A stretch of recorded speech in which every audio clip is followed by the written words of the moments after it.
Published 0405 Est, the 26th of November 2017, updated 1209 Est, the 26th of November 2017. Iran has aired more allegations against a detained British Iranian woman which could add 16 years to her prison sentence. A program aired by state TV in Iran focused on Nazanin Zaharie-Ratcliffe, who is serving a 5-year prison sentence for allegedly planning the soft toppling of Iran's government. The program showed pictures of a BBC pay stub and an email from 2010 showing she once worked to train Iranian journalists. Her husband, Richard Ratcliffe, said that the report was intended to increase pressure on the British government, which is working to secure her release. A program aired by state TV in Iran focused on Nazanin Zaharie-Ratcliffe, pictured, who is serving a 5-year prison sentence for allegedly planning the soft toppling of Iran's government. An email reportedly sent from Nazanin Zaharie-Ratcliffe in which it appears she describes how she trained Iranian journalists. It was aired by the Iranian state TV. The program also showed pictures of a BBC pay stub showing Zaharie-Ratcliffe's salary. Richard Ratcliffe left, the wife of Zaharie-Ratcliffe, said that the report was intended to increase pressure on the British government, which is working to secure her release. The case of Nazanin Zaharie-Ratcliffe has gained momentum in recent weeks as British Foreign Minister Boris Johnson faces tremendous criticism at home over his handling of it.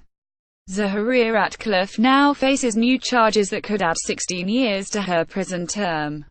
On Thursday, Iranian state television aired a 7-minute special report on Zaharie-Ratcliffe. It included close-ups of an April 2010 pay stub from her previous employer, the BBC World Service Trust. Richard Ratcliffe, the husband of Nazanin Zaharie-Ratcliffe, who is detained in Iran, during a public demonstration to the Shia Islamic Centre of England in North London. It also included an email from June 2010 in which she wrote about the Zigzag Academy, a BBC World Service Trust project in which the trust trained young aspiring journalists from Iran and Afghanistan through a secure platform. Zaharie-Ratcliffe left the BBC in 2011 and then joined the Thomson Reuters Foundation, the charitable arm of the news agency. Both her husband, Richard Ratcliffe, and Thomson Reuters repeatedly have stressed she was not training journalists or involved in any work regarding Iran while there. The state television report comes as the British Foreign Minister faces criticism after he told a parliamentary committee that Zaharie-Ratcliffe was teaching people journalism when she was arrested last year, though Johnson later corrected himself. The Iranian television report made a point to highlight them. Speaking on Sunday, Zaharie-Ratcliffe's husband said the report and other Iranian comments about his wife seemed time to exert as much pressure as possible on the British government. Actor Emma Thompson and Richard Ratcliffe posed for cameras in London before a march in support of Nazanin Zaharie-Ratcliffe, the British Iranian mother who is in jail in Iran. Richard Ratcliffe, the husband of Nazanin Zaharie-Ratcliffe, who is detained in Iran, is joined by supporters including actress Emma Thompson, Left and Tulip Sadiq MP right in Hampstead, North London, before setting out on a march to deliver a petition calling for her release from prison. A program aired by state TV in Iran focused on Nazanin Zaharie-Ratcliffe, pictured, who is serving a 5-year prison sentence for allegedly planning the soft toppling of Iran's government. Said the material appeared to be from his wife's email, which investigators from the hardline Revolutionary Guard immediately got access to after her arrest. "It's trying to justify the new charges," Ratcliffe said. The report comes as Britain and Iran discuss the release of some £400 million held by London, a payment Shah Mohammad Reza Pahlavi made for chieftain tanks that were never delivered. The Shah abandoned the throne in 1979 and the Islamic Revolution soon installed the clerically overseen system that endures today. Authorities in London and Tehran deny that the payment has any link to Zaharie-Ratcliffe. However, a prisoner exchange in January 2016 that freed Washington Post journalist Jason Rezaian and 3 other Iranian Americans also saw the United States make a $400 million cash delivery to Iran the same day. That money too involved undelivered military equipment from the Shah's era, though some U.S. politicians have criticized the delivery as a ransom payment.